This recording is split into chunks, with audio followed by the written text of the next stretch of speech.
Bonjour à tous et bienvenue pour ce nouveau rendez-vous, premier numéro de notre Visio Pédago qui porte sur le thème de la préparation physique estivale. Au sommaire de ce programme, nous allons tenter de répondre aux questions suivantes. Quels sont les objectifs d'une préparation physique estivale? Que faire pour atteindre ces objectifs? Quelle est la durée d'un cycle de préparation physique estivale? Quelles doivent être les durées des séances en préparation physique? Comment évaluer l'efficacité du programme de préparation physique élaboré? Et enfin, un petit conseil à donner aux athlètes et aux entraîneurs. Pour intervenir sur ce rendez-vous, nous avons comme intervenant Stéphane Brévard du CER de Nouvelle-Aquitaine Squash Club de La Rochelle, Thibaut Hugueny qui est préparateur physique du Stade Rochelet Rugby et c'est l'ancien préparateur du pôle espoir de squash de Châtenay-Malabry, Yann Ménégo qui est entraîneur national junior du pôle espoir d'Aix-en-Provence et enfin pour représenter les athlètes, Enora Villard qui est membre de l'équipe de France et du pôle France de Créteil. Donc pour cette première question, nous allons commencer par aborder le thème quels sont les objectifs d'une préparation physique estivale. Donc Yann Ménégo, je te donne la parole pour définir un peu les objectifs d'une préparation physique estivale. Bonjour à tous. Donc, moi, pour ma part, la préparation physique estivale, elle arrive très souvent après une petite période de coupure chez nos jeunes sportifs qui finissent généralement la compétition vers, on va dire, le 15 juillet. Plus tard pour les meilleurs s'ils ont la chance d'aller au championnat du monde. Donc, on arrive souvent, pour ma part, d'une petite coupure de 15 jours, 3 semaines, complètement off. Voilà. L'idée de la préparation physique estivale, c'est de repartir, voilà, de relancer la machine et de la préparer en fait à tout ce qui va arriver à la saison et qu'on va attaquer à partir de, allez, on va dire mi-septembre, fin septembre, les compétitions. Voilà, ça va nous laisser entre 6 et 8 semaines pour se préparer notre corps aux efforts et à la capacité à tenir la saison et à enchaîner compétition, entraînement et vie privée aussi, vie scolaire. Voilà. Merci. Stéphane, de ton côté, au niveau du CER, est-ce qu'il y a des objectifs que tu te fixes particulièrement, un peu plus que ce que présentait Yann ou différemment? Non, mais comme Yann, c'est le même public, c'est un public de jeunes, donc c'est vrai que la saison s'arrête plutôt au 15 juillet, après le Dutch Open. Et pareil, ils ont 15 jours off, et après, c'est une période où aussi, comme il l'a dit, c'est pour se préparer à la future saison, mais c'est aussi pour… on est un sport asymétrique, donc j'aime bien en préparation estivale qu'ils fassent beaucoup d'activités autres qui permettent de justement latéraliser comme il faut, d'éviter les blessures. Donc dans la préparation, je mets beaucoup de sports différents, le basket, du vélo, de natation, le squash, ils veulent, et encore, c'est pas forcément nécessaire au départ. Voilà. Donc, c'est plutôt dans cette optique-là de préparer à la future saison, comme il l'a dit, quand ça reprend début septembre, avec les entraînements, les compétitions qui reviennent vite, le scolaire, la vie familiale et tout, c'est très dense. Donc, c'est important de préparer. Et puis, pour éviter les blessures, donc de retravailler tout le corps en entier avec plein de pratiques sportives. Voilà. Merci. Et Nora, de ton côté, est-ce que tu as des objectifs personnels dans ta préparation physique estivale? Nous, au niveau du circuit PSA, c'est vrai que ça s'arrête peut-être un petit peu plus tôt. Donc, on en profite aussi pour prendre un peu de récupération. Donc, en général, ça ne dépasse pas les 10 jours de coupure.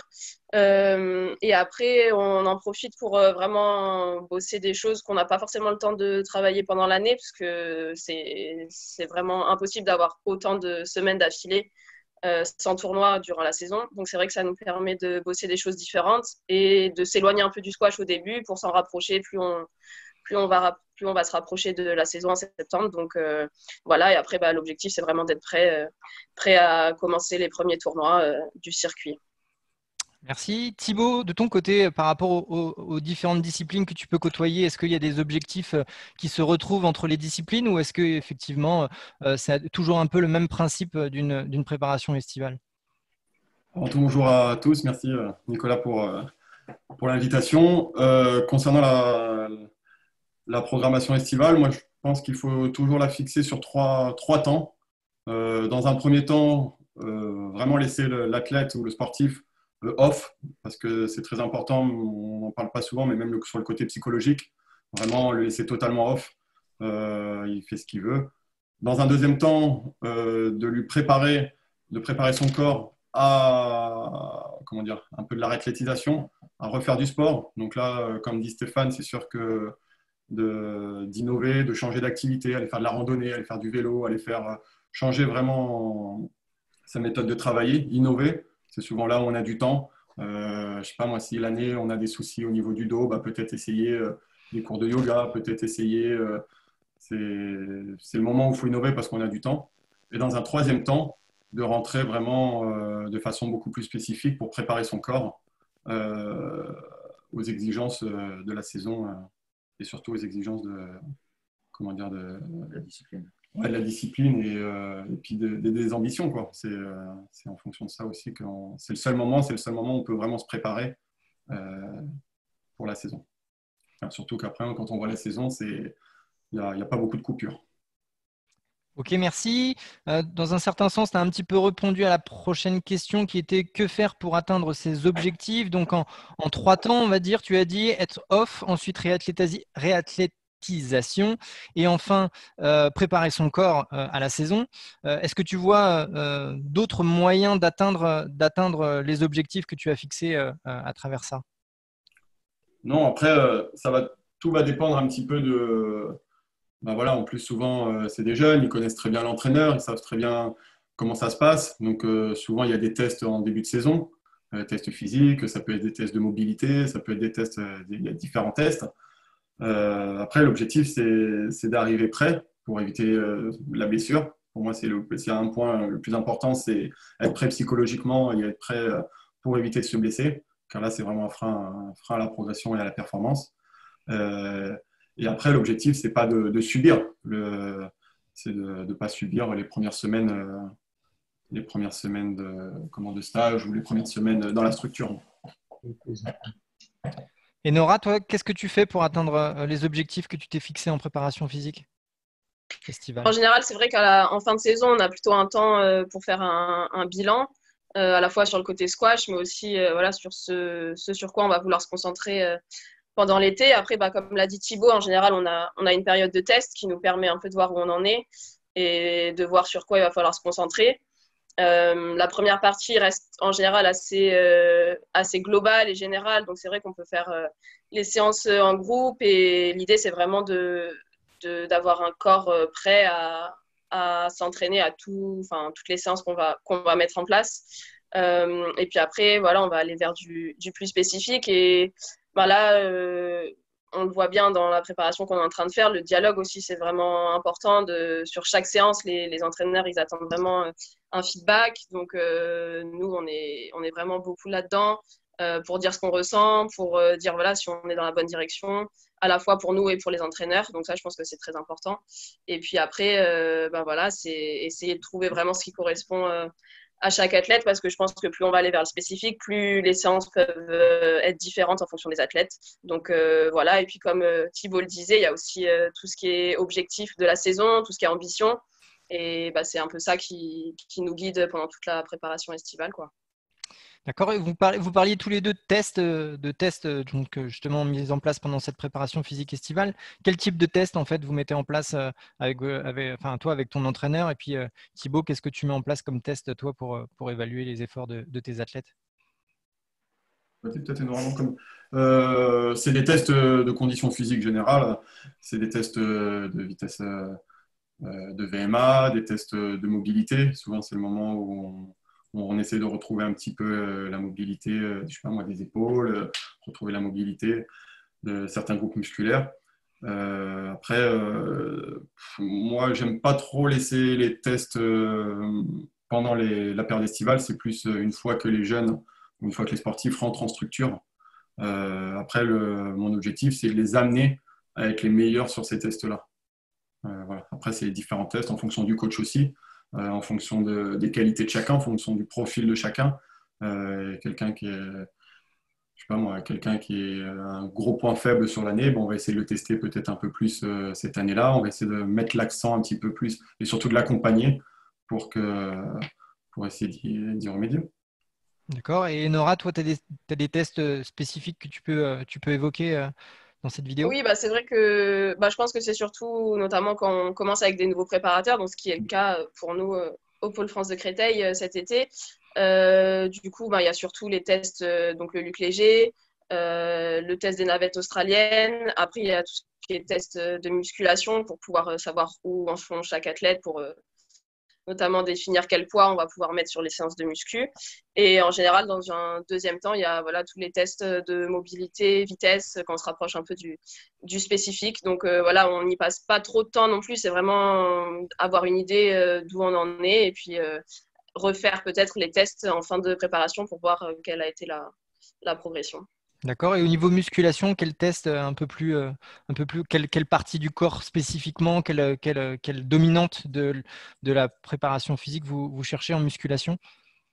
En général, donc là, la musculation, nous, ça arrive un petit peu plus tard. C'est vrai que là, par exemple, on s'est beaucoup concentré sur l'endurance aérobie, la PMA. On n'a pas encore commencé la musculation, mais en général, les tests, ça s'effectue sur le squat, le développé couché et le soulevé de terre. Mais c'est plus pour aller voir quels sont nos maximums au niveau des poids pour définir les séances qu'on va pouvoir mettre en place après, parce que c'est vrai qu'il peut y avoir des grosses différences entre les athlètes. Donc voilà, c'est vraiment aller essayer de voir quels sont nos max sur les tests. Ok, merci. Stéphane, de ton côté, pour atteindre donc les objectifs, est-ce que toi aussi tu mets en place des tests ou qu'est-ce que tu mets en place sur le CER pour justement permettre d'atteindre ces objectifs en préparation? Déjà, comme disait Nora, c'est faire un petit bilan à la fin de la saison parce que en fait, pour atteindre les objectifs, il faut déjà fixer les objectifs. Donc avec ce bilan, ça permet de savoir quel secteur il y a à travailler. Est-ce que ça va être justement un peu plus de musculation, mais un meilleur gainage? Donc, comme j'ai un public plus jeune, et ça va de 12 à 17, donc c'est vrai que le gainage va être important. Après, il peut y avoir des profils où ça va être plus sur l'endurance, parce que pour développer mince, je n'ai pas trouvé le mot, cette filière-là. Mais il faut définir les objectifs. Donc après, moi, je fais des petits tests aussi pour voir un petit bilan en fin de saison où ils en sont. Puis comparer, comme le dit Thibaut, quand il rentre en structure, on refait les tests pour voir si la préparation, si ce qu'on s'est fixé comme objectif a apporté des choses. Donc, ça va être des coupeurs, ça va être test de VMA à navette, ça va être du spécifique squash, en test ghosting aussi. J'ai plein de petits tests. Les applications MyJump, MySprint, c'est des choses qu'on utilise pour comparer un peu, en sachant qu'en plus c'est un public jeune, c'est un public qui grandit, généralement on les retrouve un peu transformés pour certains, donc il peut y avoir des modifications importantes. Donc ça permet d'avoir une petite base de comparaison et puis ça permettra aussi de faire une évaluation de la préparation estivale, voir si elle a été dans le bon sens, si elle a été positif, si ça n'a rien changé ou quoi. Ça permet aussi de faire une auto-critique de ce qu'on a choisi. Et comme le dit Nora, ça part aussi avec le dialogue pour les plus grands, où justement, il y a un petit bilan à la fin des semaines de préparation. Est-ce que c'était trop dur, trop facile? Ça permet aussi d'amener des modifications régulières. Et donc Thibaut, il évoquait que lui, il faisait plutôt les tests en fin de cycle de préparation physique pour justement voir s'ils étaient prêts pour démarrer la saison. Toi, combien de tests, enfin, combien de sessions de tests tu mets en place durant cette préparation estivale? Plusieurs? Non, j'en ai une avant. En fait, avant d'être en jour off, ils font leurs tests. Et puis après, moi, en fonction des résultats et de ce qu'on a, des objectifs qu'on s'est fixés pour la saison future, on finit la planif. Et puis après, je refais les tests quand ils reviennent en structure début septembre pour voir s'il y a eu des modifications, des améliorations. Voilà. D'accord. Donc avant le off ou après le off, la première? Avant. D'accord. Ouais. C'est en fin de saison, en fait, savoir où ils en sont. En fin de saison, ils en sont où. Et puis après, en début de saison, ils en sont où. D'accord. Et Nora, toi de ton côté, il y a plusieurs sessions de tests pendant cette période estivale ou il n'y en a qu'une seule? Alors là, c'est peut-être un peu particulier, comme je disais, du fait qu'on a changé de préparateur, mais et puis aussi du fait qu'il y a eu le confinement. Mais c'est vrai que là, nous, la session qu'on a faite, donc c'était, on n'a pas vraiment pris de temps off en fait après le confinement, parce que dès qu'on a pu rejouer au squash, c'est vrai qu'on est retourné s'entraîner. Mais il y a plutôt eu une session de test de base en fait, avant d'avoir commencé des vraies séances physiques avec les préparateurs, pour qu'ils sachent où on en est et puis ce qu'ils allaient mettre en place.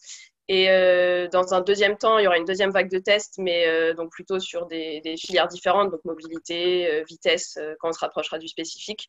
Et je ne suis pas sûre qu'on refasse vraiment des tests type Luc Léger ou navette en fin de préparation, parce que comme je disais, c'est plutôt, je pense, pour fixer justement les séances de tout l'été. Donc pour l'instant, je ne crois pas que ce soit prévu qu'il y ait une autre session de test. D'accord. Yann, de ton côté… Après, Pardon. non, c'est juste, enfin, les tests en une saison, ça permet aussi, parce qu'on a un public jeune, donc quelquefois, il y en a qui vont avec les vacances, avec la famille, la planif qui est prévue ne va pas forcément être bien faite, donc ça permet aussi de savoir comment ils en sont et pas repartir peut-être que certains, en début d'année, début de saison sportive, on fera un peu de préparation pour les mettre petit peu déjà prêts et ils vont attaquer un peu plus fort. On voit bien effectivement qu'il y a différentes méthodes selon les structures. Yann, de ton côté, toi, qu'est-ce que tu mets en place pour atteindre les objectifs que tu as définis tout à l'heure? Moi, c'est un peu dans le même process que Stéphane. D'habitude, je fais des tests sur la fin d'année, enfin au mois de juin.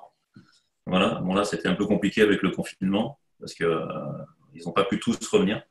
Donc, mais normalement, il y a une batterie de tests fin juin pour voir un peu l'évolution et l'état de forme qu'il y a sur une fin d'année, sur une fin de saison, parce qu'il reste encore 2 compétitions derrière qui sont quand même importantes. Donc, ça me donne une petite vision. Et puis après, moi, le test, je le fais généralement sur fin septembre, c'est-à-dire qu'ils ont un bloc de 4 semaines tout le mois d'août quasiment où ils sont tout seuls à travailler. Ils reviennent, la première semaine, généralement, je fais les séances avec eux. J'ai pas besoin de les tester, je vois ceux qui ont bossé ou qui n'ont pas bossé, tout simplement, dans l'état de forme. Voilà, tu as un gamin qui a le temps quand il va courir avec toi, c'est qu'il n'a rien foutu de l'été, quoi. Donc, tu n'as pas besoin de le tester. Par contre, à la fin des 4 semaines de travail du cycle avec moi, au mois de septembre, là, je reteste sur les mêmes tests que j'ai fait en juin, pour voir s'il y a eu vraiment s'il y a un gros écart, s'il y a eu une progression. Voilà. Là, j'attends d'avoir une reprise en main d'un temps de travail avec moi, voilà, suivi. Parce que bon, c'est vrai que maintenant, on a des plateformes, on envoie les séances physiques pendant l'été, tout ça, et ils remplissent ce qu'ils ont fait. C'est toujours pareil. Moi, j'ai confiance. Donc, pour moi, normalement, la première semaine, on rattaque sur un deuxième cycle.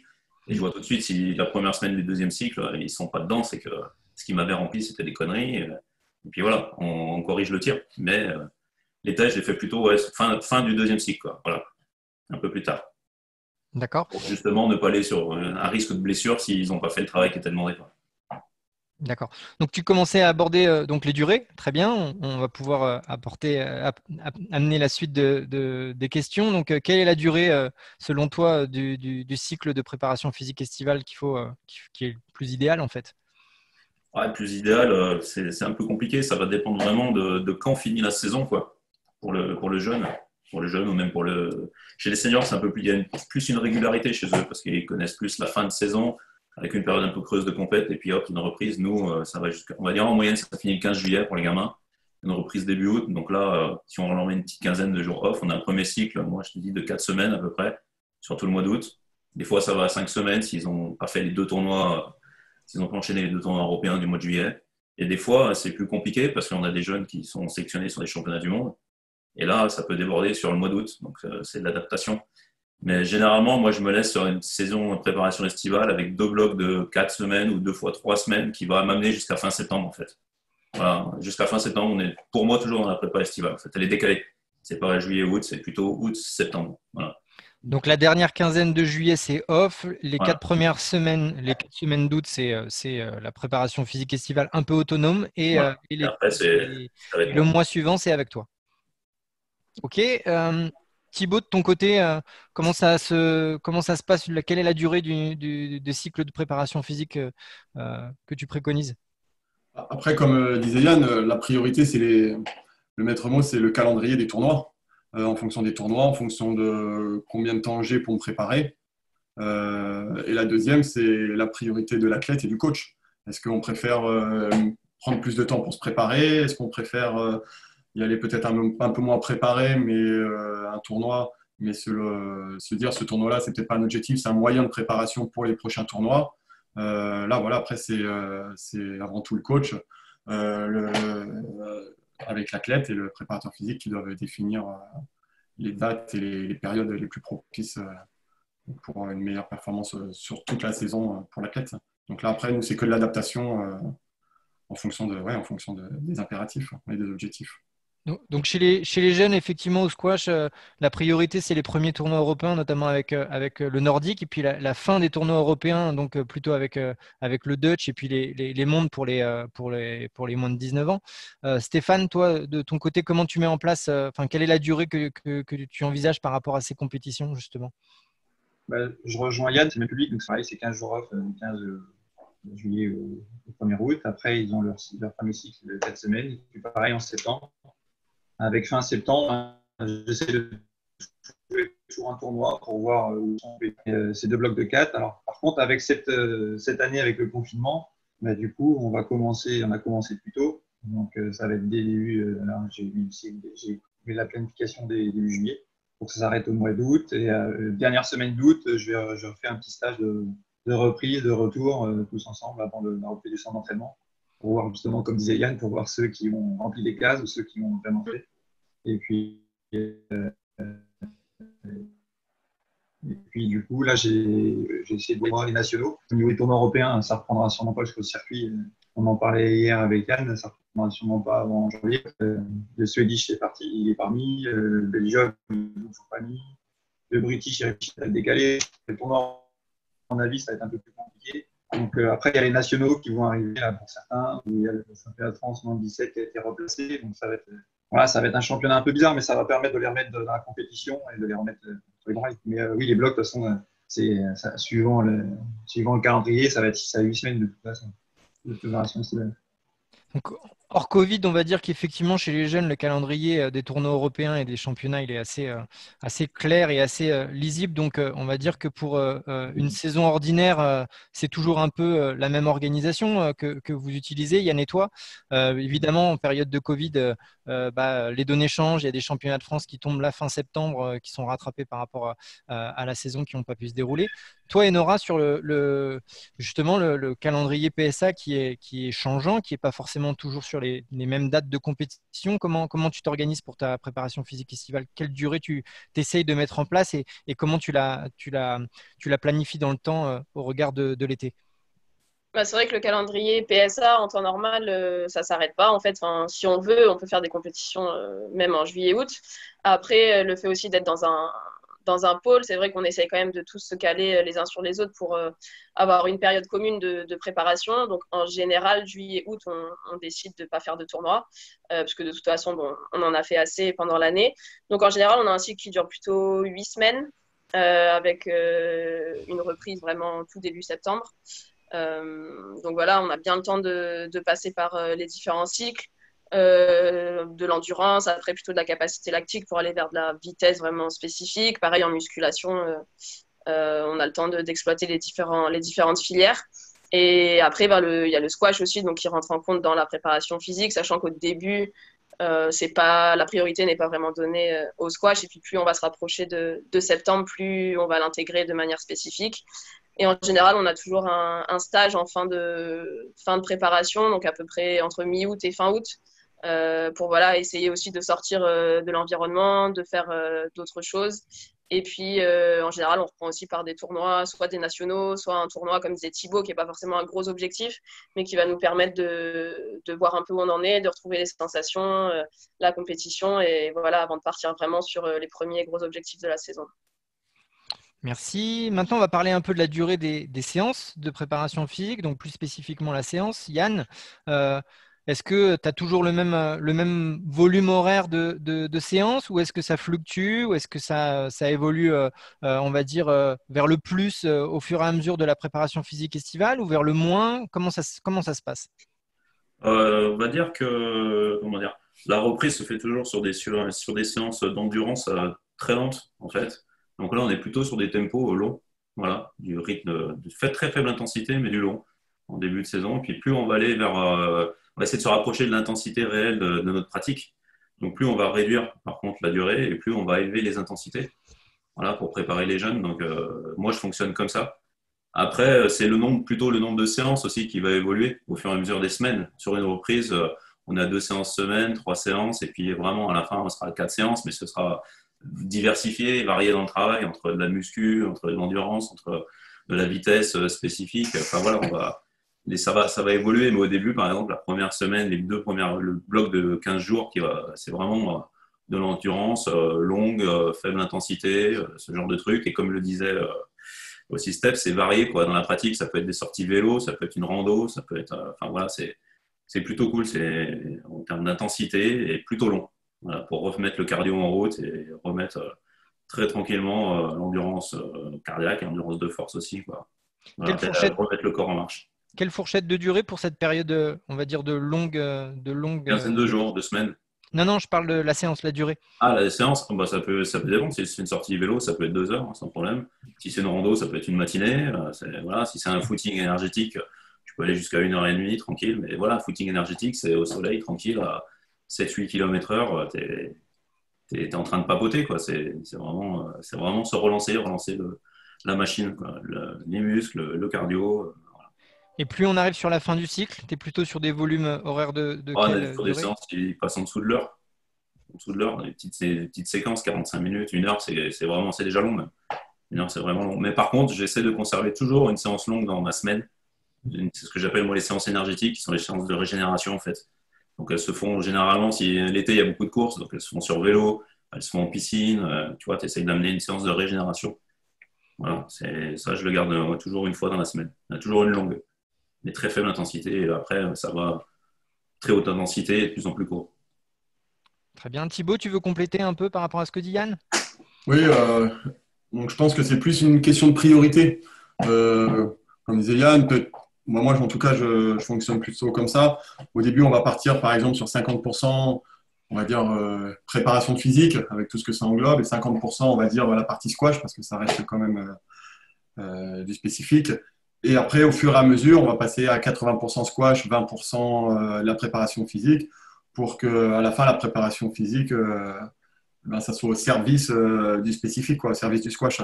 En fonction de... Et après, là, c'est justement un discours avec le coach ou avec l'athlète pour savoir sur quel accent la priorité vraiment qu'on veut, sur la période, quoi, sur la priorité qu'on veut lui donner sur cette phase qui est pour moi primordiale, qui au moins va lancer la saison. Et sur les durées de séance, tu es sur les mêmes volumes que préconise Yann?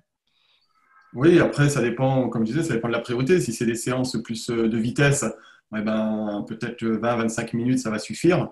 Par contre, on va peut-être en faire plus souvent. Et puis, si c'est des séances vraiment d'endurance, là, oui, bien sûr, il faut aller chercher des longues distances, des longs moments. Ouais. Tout va dépendre un peu de ce qu'on veut mettre en place et surtout de la priorité qu'on veut lui donner. Merci. Stéphane, de ton côté, justement, qu'est-ce que tu veux mettre en place et donc quelle durée tu préconises par rapport à cette période de préparation physique estivale? La reprise, comme l'a dit Yann, c'est toujours pareil. Oui, on reprend tranquillement, avec moins de séances au départ, avec des séances plus faciles en termes d'intensité et donc du coup plus longues. Et puis plus ça va, plus on réduit. Et après, il y a aussi l'aspect des jeunes qui sont moins de 15 ans ou ça va être plus dur mentalement pour eux de suivre. Ils sont moins investis que certains des plus grands qui ont déjà bien défini leur projet. Donc, ça va être plus compliqué de les tenir. Donc, c'est là que la diversité elle est importante, comme des rando, du vélo, nager, du basket, bref, plein d'activités différentes pour justement les amener dans ces filières longues. Mais ça les sort de leur chemin. Il y en a qui détestent courir. Je sais qu'il y a des filles qui n'aiment pas courir, elles n'ont pas l'intérêt. Courir, après quoi, voilà. Dans ce cas-là, on essaye de trouver une solution pour amener un peu ce même effort ou retrouver ces mêmes sensations, mais sur quelque chose de plus ludique. Donc ça fait la discussion qu'on a avec les jeunes. Mais après, oui, le schéma général, de toute façon, il est commun. On va pas reprendre avec des grosses intensités d'entrée de jeu. Et plus ça va, plus on va vers la spécificité squash. Donc c'est évident que la progressivité est la même. Moi, j'ai le même fonctionnement. Après, pour les plus jeunes, il y a la planification. Et je leur dis, si vous voulez faire des choses en plus, allez jouer au squash, faire un tennis, faire du badminton, faire du beach tennis, peu importe, de l'ultimate sur la plage. Voilà, allez-y, quoi. Tant que vous y retrouvez, il y a une planification, que vous soyez bien, que vous soyez en bonne forme et que ça évolue petit à petit pour vous préparer. Mais après, ça reste des jeunes, donc il faut aussi leur laisser un peu de champ derrière. C'est pas un public senior ou professionnel comme il y en aura, c'est pas tout à fait la même chose.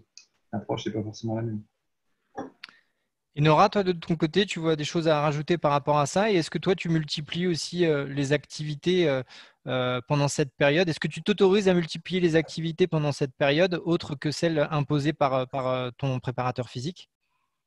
C'est vrai que je pense qu'on est peut-être un public différent du fait d'être sur le circuit professionnel senior. Déjà, nous, c'est vrai qu'on a une coupure plus courte peut-être que des jeunes. Donc du coup, c'est vrai qu'on a un peu moins cette phase de reprise en douceur, entre guillemets. Alors les premières séances ne sont pas les séances où voilà, on va tout envoyer non plus, mais c'est vrai qu'on n'a pas vraiment eu un temps où on fait des séances vraiment allégées, quoi. Donc après, c'est vrai qu'on va quand même commencer par des séances d'endurance aérobie, des séances PMA. Donc forcément, ça va être des séances longues. Après, ça dépend aussi forcément c'est plutôt le temps de travail, on va dire, parce qu'on peut avoir des séances très longues, mais où il va y avoir beaucoup de récupération.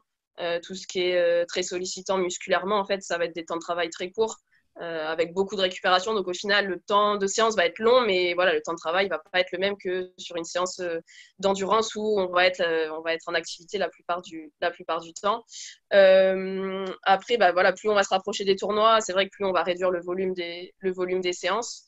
Et en ce qui concerne les autres activités, bah, c'est vrai qu'on essaye quand même d'être beaucoup dehors. On va beaucoup sur la piste, rien que pour être en extérieur.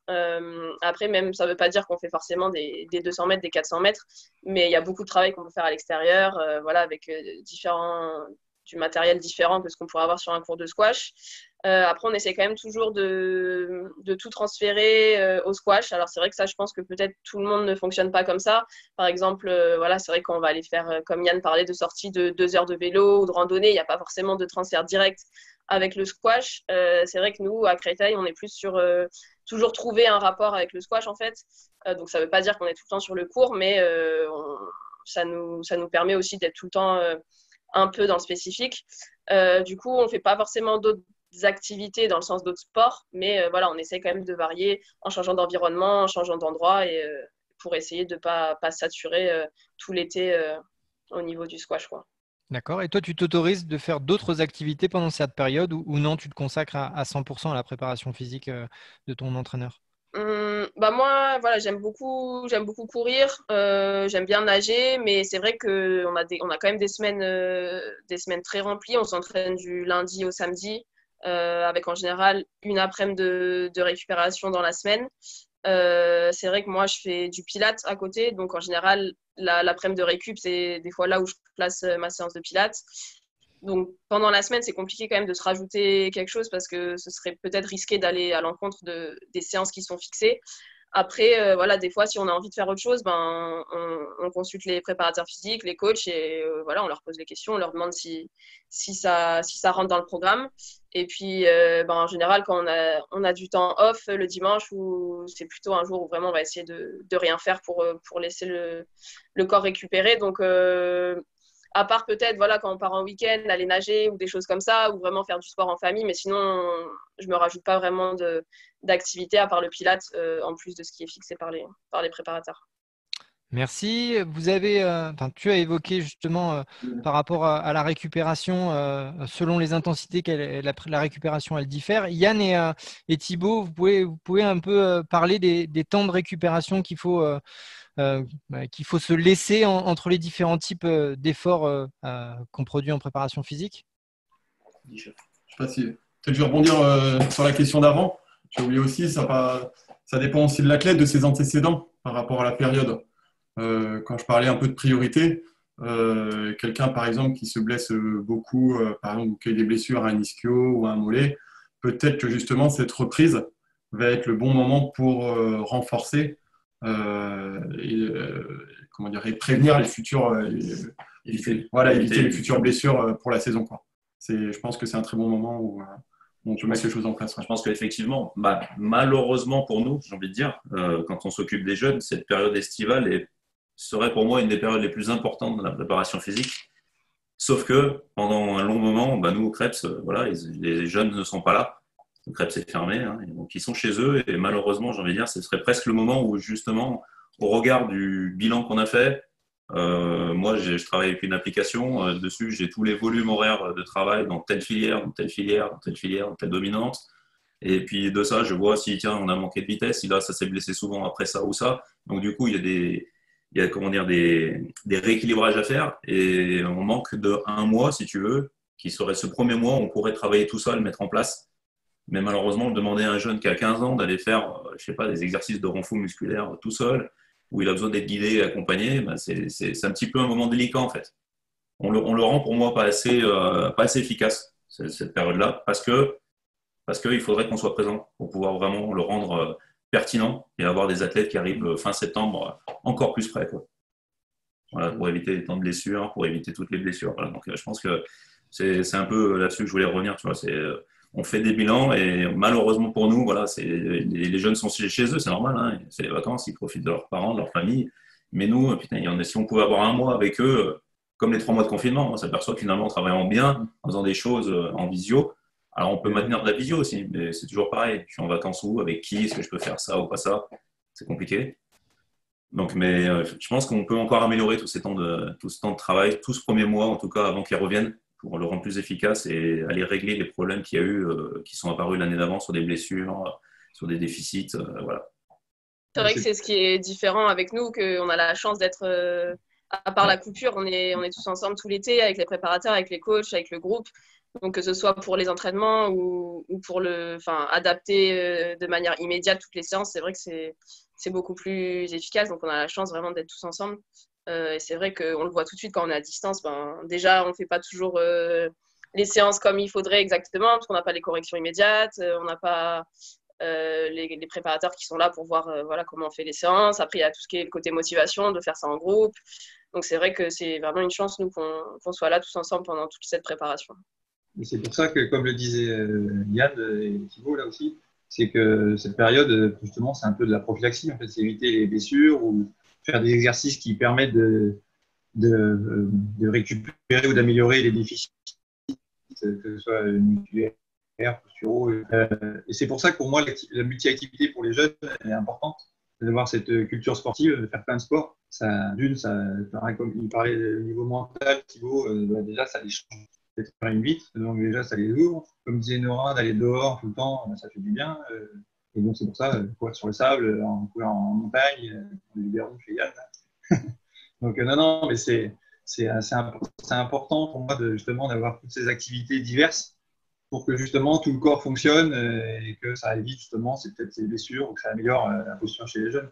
C'est un âge où ils grandissent, donc c'est important. Ouais.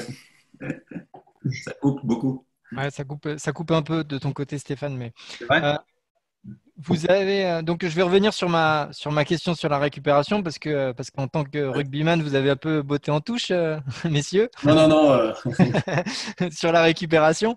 Donc ouais, voilà. Donc je repose ma question par rapport à la récupération. Donc en fonction des intensités, quel temps de récupération il faut préconiser pendant cette période estivale? Donc, vous parliez de EMA avec des courses longues et à faible intensité. Et puis, plus on avance dans le temps et plus l'intensité s'accentue. Donc, voilà, qu'est-ce que vous préconisez?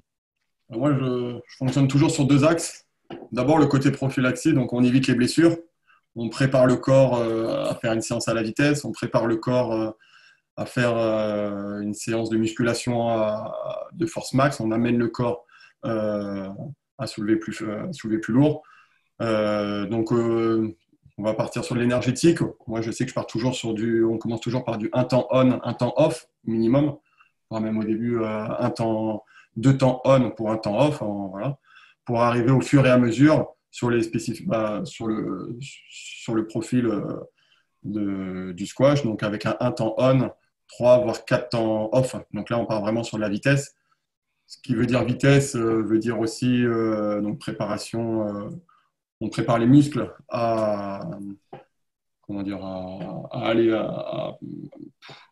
prépare les muscles pour gérer cette séance. Donc là, on parle des ischio-jambiers, on parle des adducteurs. Et après, d'un point de vue musculaire, donc on va partir au début sur de l'endurance de force, sur des temps de contraction, on reste bien contrôlé pour aller chercher de la force max, pour après aller chercher l'explosivité. Ce qu'on recherche après, et après l'endurance à l'explosivité, en fonction des priorités et du temps. Et voilà. Yann, tu veux compléter de ton côté? Non, mais ouais, sur les temps de récup, pourquoi il y a peu de séances au début? Parce qu'effectivement, si on a des temps de travail longs, il faut toujours favoriser un long temps de récupération sur une séance aérobie, quoi. Voilà, il faut que régénérer, tu crées mine de rien, même si c'est à faible intensité, les impacts quand tu vas courir longtemps ou les effets physiologiques, ça met du temps à recréer l'homéostasie de ton corps, donc il faut prendre du temps de récup. Donc c'est pour ça qu'on est sur 2-3 séances dans la semaine. Mais je parle sur l'endurance, mais à côté, tu peux faire beaucoup de travail de mobilité, chose que tu fais pas forcément bien dans l'année, que tu n'as pas forcément bien le temps de faire. Alors, c'est peut-être moi, comme je te disais, là, tu vois, dans le mois qui va venir, ceux que je vais avoir, mon groupe, là, que je gère, ils vont avoir des séances de mobilité, mobilité hanche, mobilité épaule, mobilité de cheville, qui vont avoir à faire intégrer entre les séances d'endurance, ou ça, c'est des séances qui sont pas fatigantes, qui sont juste amener plus d'amplitude articulaire, musculaire, tu vois. Donc, c'est ça, tu l'intègres, voilà, dans le premier mois de travail. C'est aussi prendre des habitudes que tu vas pouvoir intégrer derrière dans des échauffements ou dans des temps de récupération post-compétition, post-match et même post-entraînement. Donc voilà, on profite de ce temps-là pour, dans les gros temps de récup que tu as au début, intégrer des séances, voilà, mobilité articulaire très importante maintenant. Et puis après, plus tu montes dans l'intensité, bah là, le temps de récup, on le diminue un peu. Après, derrière, on peut enchaîner un peu plus les séquences parce qu'elles sont moins longues, comme l'a dit Enora, hein, grosse intensité, mais beaucoup de récupération dans la séance. Et du coup, tu peux en faire un peu plus dans la semaine. Et après, tu peux varier en travaillant sur les membres inférieurs, membres supérieurs, parce que mine de rien, au squash, on sert quand même du bras, quoi. Donc, le haut du corps est quand même important aussi. Donc, voilà, c'est pour les temps de récupération, comment on gère tout ça. Voilà, L'important, c'est effectivement de bien gérer la planification pour que tout soit bien imbriqué les uns par rapport aux autres. Tout va dépendre de tes priorités. Si, par exemple, le dimanche est off, on sait que le lundi matin, le sportif est frais. Donc là, c'est vraiment la séance qui doit être la meilleure qualité possible. Forcément, la séance qu'on va mettre le vendredi après-midi, on sait qu'il y aura moins de qualité. Donc après, c'est comme tu dis, la planification à travers la séance, mais aussi à travers la semaine et à travers le bloc qu'on a mis en place. Oui, puis comme je disais aussi avec Thibaut, moi j'aime bien aussi dans cette phase-là forcer entre guillemets mes joueurs à faire les séances physiques le matin. Le matin et tôt le matin, déjà il fait chaud l'été, donc aller faire des séances extérieures quand il fait très chaud, c'est pas forcément très bon pour le corps et ça va demander plus de temps en termes de récupération parce que tu vas souffrir physiologiquement parlant, tu vas beaucoup plus transpirer, donc il faudra te réhydrater plus longtemps, enfin voilà. Et puis les amener à se lever tôt, c'est aussi les amener et les préparer pendant un mois au rythme qu'ils vont devoir retrouver en reprenant les cours, tout simplement. C'est-à-dire se lever tôt le matin pour aller à l'école, aller en cours, revenir, s'entraîner derrière. Donc voilà, tu remets en fait la machine aussi dans un rythme quotidien. Là, si tu veux, pendant les 15 jours off, ils vont se lever à midi, 13h, on sait rien, peut-être d'autres à 9h, hein, mais ça dépend de chacun et de leurs habitudes. Mais sur le mois de travail, quand ils sont en autonomie, voilà, c'est essayer de leur demander. Malheureusement, on ne peut pas contrôler, mais sauf s'ils travaillent avec des polars et on peut avoir des heures qui apparaissent sur les valeurs polars pour ça vérifier à quelle heure ils sont allés s'entraîner. Mais donc, c'est recréer des habitudes, des routines d'entraînement et remettre le corps dans une rythmique qui va être celle qui va les attendre au mois de septembre. Si tu t'entraînes tous les soirs et que une fois par jour, tous les soirs, pendant les vacances, tout le temps, et que tu te lèves à 14h et que, arrivé le 1er septembre, tu dois te lever à 7h pour aller en cours et puis tu t'entraînes l'après-midi, là, tu peux être sûr que le premier mois, mais soit ils vont se péter, soit ils vont être pas du tout frais sur les séances, tu vas devoir tout revoir ta planif, quoi. Donc, il faut qu'ils comprennent ça aussi. On se prépare, c'est un cadre, quoi. La planification, elle est vraiment super importante, et qu'on peut pas, même en tant qu'athlète, en se connaissant bien, on pourrait pas, si on voulait, mettre en place une préparation seule parce que ça demande quand même beaucoup de connaissances, de savoir combien de temps on a besoin de récupérer entre chaque séance. Et puis, c'est vrai que nous, on fait du squash dès le début de la préparation estivale. Donc, c'est pas que la récupération entre les séances physiques. Il faut aussi prendre en compte qu'à chaque fois, il y a des séances squash, quasiment tous les jours. Donc, voilà, c'est aussi beaucoup s'écouter, réussir à écouter son corps, à dire les ressentis pour que les entraîneurs ils sachent aussi où on en est, qu'il faut pas, des fois, on n'a pas tous les mêmes réactions à des séances différentes. Donc, des fois, on se retrouve à devoir dire, non, là, je peux pas, si je tire plus, je sens que ça peut péter ou on peut se blesser. Donc voilà, et c'est osé aussi. On n'est pas même si on essaye d'être des machines, on reste humain. Donc c'est vrai qu'il faut pas hésiter à dire quand on se sent un peu au bout du rouleau et qu'il y a une séance qu'on sent pas. Donc c'est vraiment pour ça que je disais le dialogue. Il faut vraiment être tout le temps dans l'échange pour que chacun sache un peu où chaque athlète en est, quoi. Tu arrives, toi, à justement exprimer effectivement ressentir effectivement ce que ton corps ressent après une préparation physique et donc exprimer auprès de tes entraîneurs que effectivement, là, c'est plus possible et il faut que tu fasses une pause. Moi, je suis beaucoup dans le dialogue, ça, il n'y a pas de souci. J'aime bien vraiment savoir tout que ce soit avant les séances ou après les séances, vraiment qu'on en discute des objectifs, des ressentis. Après, j'ai un peu du mal à m'arrêter, même quand je sens que c'est dur et que je suis plutôt du genre à aller trop loin. Alors après, j'ai de la chance entre guillemets. Enfin, je me blesse pas très souvent, donc voilà. Je sais que je vais pas aller vers une grosse blessure. Après, ça peut toujours arriver, mais je sais que voilà, j'ai pas un corps qui est sujet à des blessures à répétition. Après, on ose le dire quand on a l'impression que c'est pas forcément cohérent. Donc, si on trouve vraiment qu'il y a eu une grosse séance et que le squash correspond pas forcément à la séance physique, enfin là, c'est vrai qu'on va le dire, parce que on sait que c'est pas évident non plus entre le coach de squash et le coach physique de vraiment tout adapter, avoir des séances qui s'imbriquent bien. Donc voilà, on sait qu'eux aussi, ils ont besoin de nos retours pour vraiment avoir une planification efficace. Donc ouais, nous, on est vraiment beaucoup dans le dialogue. Et puis après, ça dépend aussi de la relation qu'on a avec les entraîneurs, mais je pense qu'il faut vraiment pas hésiter. Et nous, on s'est vraiment basé là-dessus. La planification, quoi. Et alors, tu exprimais le fait que toi, tu avais plutôt tendance à en faire entre guillemets trop. Est-ce que ça t'arrive aussi d'avoir un discours interne inverse, c'est-à-dire avoir une certaine flemme qui fait que tu vas aller voir ton entraîneur pour dire non, j'ai pas spécialement envie de faire cette séance de préparation physique en manifestant peut-être que tu es trop fatigué?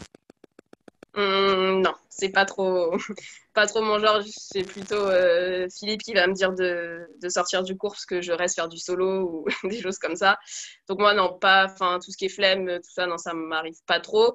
Après, c'est vraiment si je sens que ça va pas être efficace en fait, ou alors que vraiment j'ai une grosse douleur quelque part, ou voilà. Après, je pars du principe que les spécialistes s'y connaissent mieux. Donc voilà, si les préparateurs physiques estiment que telle séance doit être faite tel jour, et voilà, on va au moins essayer, même si on le sent pas. Après, c'est pour ça qu'il faut dire les ressentis, mais de manière générale, non, je vais jamais refuser de faire une séance ou voilà, ou dire que j'ai la flemme. Après, je vais rebondir sur ce que dit Nora. Je pense que maintenant, c'est pour nous qui n'avons pas les athlètes sous la main, c'est très important d'avoir ces notions de ressenti, d'évaluation des séances des sportifs. Parce que nous, on fait une planif, mais bon, voilà, on est à distance, on est loin, on ne sait pas où le gamin va faire sa séance. Entre faire une heure de footing au bord de la plage et faire une heure de footing en montagne, ça va pas avoir les mêmes conséquences musculaires, quoi, donc, sur l'heure de course. Et du coup, il ne va pas y avoir le même ressenti par la tête. Donc, du coup, peut-être que la séance qui était prévue un jour ou 2 jours après devrait être différente. Et du coup, maintenant, il existe des outils, et j'espère que ces outils seront mis à disposition. On travaille dessus au niveau de la fédération, mais il existe des outils où on met le prévu, la planification prévue par l'entraîneur, et l'athlète remplit le réalisé. Et dedans, il peut échanger et donner son ressenti personnel sur la séance, donner son avis sur la séance par message. Et ça permet de créer du lien même si on est à distance. Et nous, ça nous permet, entraîneurs ou préparateurs physiques, d'être plus efficaces dans la gestion justement des temps de récupération et dans la mise en place de la programmation, des intensités de séance qu'on va pouvoir mettre ou pas mettre, garder ou enlever. Voilà, c'est hyper important parce qu'en fait, cette période de mois où ils ne sont pas là, des fois, on en a qui ne font pas les séances parce qu'ils ne se sentent pas bien, mais ils ne te le disent pas. Des fois, il y en a qui en font plus parce que finalement, la séance que tu avais envoyée, ça s'est bien passé, mais ils ne t'ont pas fait de retour. Donc, ils font des séances en plus.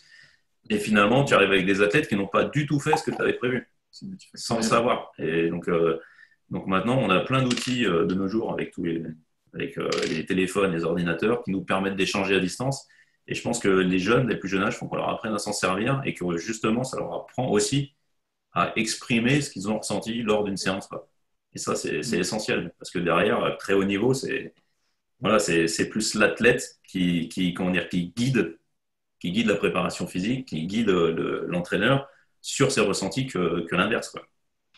Et tu évaluerais que cette expression de ce ressenti, c'est plus important que la préparation physique elle-même, c'est aussi important, c'est moins important, comment tu évaluerais? Ça en fait partie. En fait, le ressenti, le fait qu'ils apportent le ressenti post-entraînement, post-séance, et ainsi de suite, ça te permet aussi de les connaître de connaître leur barème. Par exemple, toi, tu as estimé que tu avais prévu une séance qui était 8 sur 10, et lui, il va te dire 6. Et puis à chaque fois que tu mets 8, lui, il met 6. Donc tu sais que son échelle de valeur, elle est différente. Donc tu apprends aussi à connaître le jeune. Quand tu as un athlète comme Enora, tu l'as sur 1 an, 2 ans, 3 ans, 4 ans, 5 ans, là, tu as vraiment une connaissance, c'est un binôme. Quand tu as un jeune que tu l'as depuis 1 an, et puis tu vas entamer ta 2e année, tu apprends à le découvrir et tout.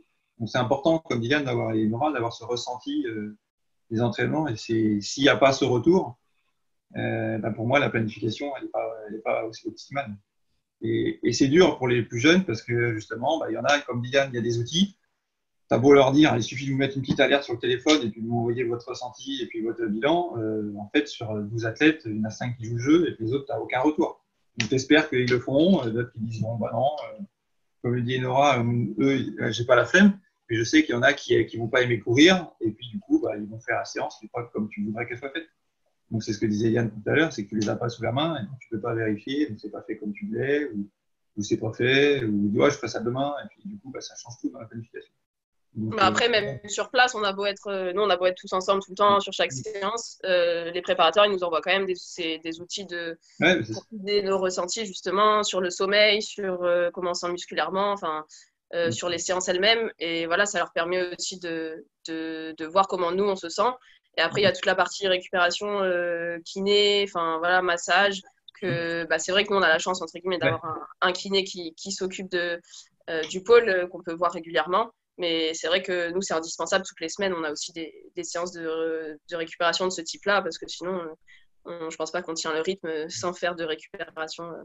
Et l'avantage de ces préparations estivales, ça permet aussi, nous, en tant qu'entraîneurs, de voir la maturité du jeune, parce que justement, comme disait Yann, ils sont en autonomie une partie du temps. C'est là où on voit s'ils sont vraiment dans le projet ou si c'est juste des consommateurs et où il faut toujours qu'il y ait un chaperon derrière.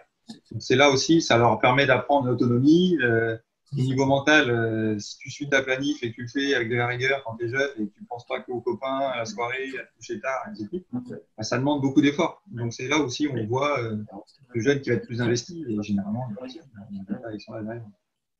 Donc là, j'entends bien qu'effectivement, la séance physique elle-même, le ressenti, l'expression du ressenti après chaque séance est tout aussi important que la séance, voire même si elle n'a pas lieu après la séance, en fait, la séance, elle est moins efficace que si le jeune s'était exprimé sur ses ressentis après, quoi.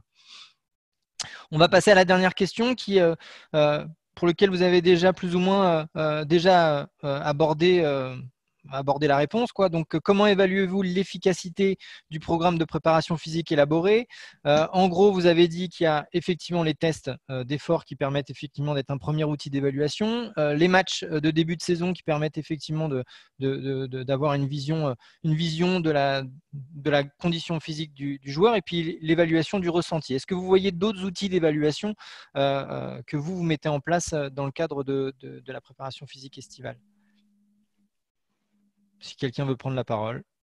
Non, je pense que on a, comment dire, si le travail a bien été fait, tu le vois via l'œil, quoi, l'œil de l'expert en tant qu'entraîneur. Tu vois tout de suite si un athlète il bouge, s'il est dynamique, s'il est mobile quand il se déplace, s'il est fluide, ou alors s'il a des appuis qui sont lourds. Tu sais tout de suite si le travail a été fait, quoi. Quand tu arrives début septembre, tu fais quelques premières séances collectives. Le squash, tu n'as pas besoin de 3 heures pour voir si le mec ou la nana, il a bossé, quoi. Si le boulot a été fait, tu le sais tout de suite. Sur une charge d'entraînement spécifique squash, tu vois tout de suite si le boulot il était fait ou pas. Après, effectivement, tu as tous les ressentis, tout ça, ça c'est important. Mais bon, nous, notre œil, après, va très vite. Voilà, comme je te dis que soit dans la partie squash, soit tu vas courir avec eux, tu n'as pas besoin de 3 heures pour voir celui qui s'est préparé ou celui qui ne s'est pas préparé. Moi, c'est presque mon outil, le plus important, c'est mon œil, quoi. Tu vois tout de suite pendant, tu vois tout de suite après la séance, comment ça récupère, comment ça se sent, s'il y en a qui ont envie d'en faire un peu plus. Si ton gamin, quand il revient au mois de septembre, il fait sa séance de 1 heure et puis il dit on refait un petit jeu en plus, ça fait un mois et demi qu'il n'a pas joué, il dit non, c'est bon, je suis cramé, tu dis oula, là, il ne s'est pas passé grand-chose pendant l'été, quoi. Normalement, ils doivent avoir les crocs. On peut demander à Nora, elle s'arrête 15 jours. Elle a envie de reprendre la raquette, elle a les crocs. Donc, si elle peut y rester 10 minutes de plus quand elle reprend, elle va y rester, quoi. Donc voilà, c'est des petites choses du quotidien qui te font dire si ton athlète est en forme ou pas. Si tu vois que la première semaine, il la passe tranquille en ayant fait justement de la prépa physique et du squash, et que fin de semaine, il est bien, il est pas entamé, voilà, tu sais que le travail a été fait pendant l'été. Si au partir du mercredi, il est carbo, tu dis bon, bah, c'est bon, il y a une partie du boulot qui n'a pas été fait correctement. Ou alors j'étais mauvais aussi, hein, ça se peut. Je me suis trompé dans ma planif. Mais justement, ça ne devrait pas arriver avec les retours qu'il devrait nous faire. Ou alors le gamin, il n'a pas fait ce qui était demandé, quoi. Ouais, puis comme le disait Thibaut aussi, c'est à la fin de la préparation, tu peux justement en début comme ça, de saison, comme Yann, tu vois aussi la fraîcheur du jeune. Donc ça rebondit sur, par exemple, est-ce qu'il a il a bien dormi, est-ce il s'est mis il a repris un rythme, est-ce que la première compétition, fin septembre, il a enchaîné les matchs, il était frais, il n'y a pas eu de fatigue, il n'y avait pas eu d'énervement, d'agacement. Ou dans les premières séances, comme dit Yann, il retouche la raquette, il y a longtemps qu'ils l'ont touché. S'il y en a un, il fait d'habitude, il fait des belles parallèles, là, au bout de deux parallèles, il prend l'angle, il a des croises et puis il s'énerve. Donc tu sais que toi, mentalement, il n'est pas frais, il y a de la frustration, ça ne va pas, quoi. Donc il y a ce ressenti-là aussi, comme dit Yann, avec l'œil, avec l'expérience, tu le vois tout de suite. Après, c'est vrai que nous, c'est un peu différent parce que comme on est ensemble, vraiment tout le groupe, toute la saison, enfin tout l'été, c'est pas vraiment de savoir si ça a été fait ou pas.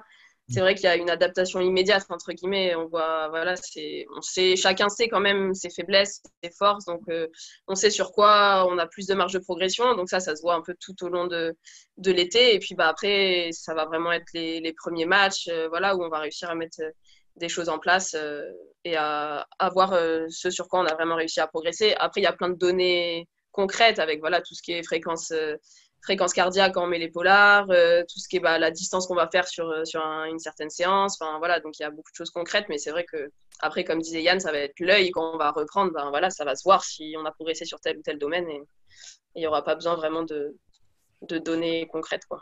Et toi, en tant qu'athlète, tu as des repères personnels qui te permettent de te dire que là, je me sens bien, j'ai fait une bonne préparation? Ça va plus être toujours pareil, du ressenti. En fait, je connais mes forces et mes lacunes. Donc là, c'est vrai que ça a été, enfin, entre guillemets, une chance. Ce confinement, j'ai pu vraiment me concentrer sur des choses que je voulais vraiment bosser et qu'on n'a pas forcément le temps de bosser pendant l'année de manière aussi spécifique. Et puis après, voilà, c'est dans les séances sur ces filières-là où on ressent, où je dis, là, j'ai l'impression vraiment que je sens en fait que j'ai progressé, que ça va plus vite, que ça pousse plus, que voilà. Après, c'est en faisant du travail vidéo, où il y a des choses qui sautent aux yeux, qui sont plus comme avant. Et puis après, voilà, il y a toujours les tests, mais c'est vrai que les tests, c'est tellement sur une séance que bon, ça peut être aussi ce jour-là on était fatigué ou ce jour-là on était en forme. Donc c'est vrai que ça va plus être sur du long terme et voir des choses qu'on va retrouver de manière régulière. Donc voilà, c'est vraiment plus s'observer. Et après, il va y avoir la réalité du terrain, en fait. Comment tu fais sur le cours, comme disais, plus fluide. Le rythme, à tel niveau, avant, c'était dur, là, ça devient facile, ça devient mon seuil. Après, entre nous aussi, c'est important. Enfin, je sais qu'on a de la chance d'avoir un très bon groupe à Créteil. On communique beaucoup aussi entre nous, à se dire, voilà, ça, on voit quand l'autre a progressé là-dessus, quand elle nous embête plus qu'avant sur telle ou telle séance, sur une séance physique où avant on était largement devant ou largement derrière et puis l'écart se réduit. Enfin, donc c'est important aussi de communiquer pas que avec les entraîneurs mais entre nous aussi pour oser dire à l'autre voilà s'il a progressé, si on sent qu'il y a des évolutions, quoi. Merci, on arrive au terme de cet entretien. Est-ce que vous avez des choses à rajouter avant qu'on clôture cette session? Ou est-ce que vous pensez avoir abordé tout ce que vous vouliez aborder? Non, moi, ce que je rajouterais juste, et c'est un message que je veux faire passer aux jeunes et aux plus anciens, et j'espère qu'ils auront jusqu'au bout justement pour l'entendre, c'est vraiment de ne pas couper la communication pendant cette période estivale. Elle doit rester très très importante justement pour pas qu'il y ait d'erreurs qui soient commises dès le début et que quand on arrive en septembre ensemble, on soit tout de suite dans la bonne démarche et sur le bon chemin, quoi. Voilà. Donc moi c'est surtout à ce niveau-là, quoi. Garder la communication. Malheureusement, comme le pôle France à Créteil, on n'a pas le pôle France senior à Aix, on n'a pas la chance d'être ensemble pendant l'été. Et on a d'autres moyens et il faut s'en servir parce que sinon Sinon, ça peut être compliqué une reprise si on n'arrive pas à gérer ce temps qui est un temps on, mais qui est un temps off dans le présentiel.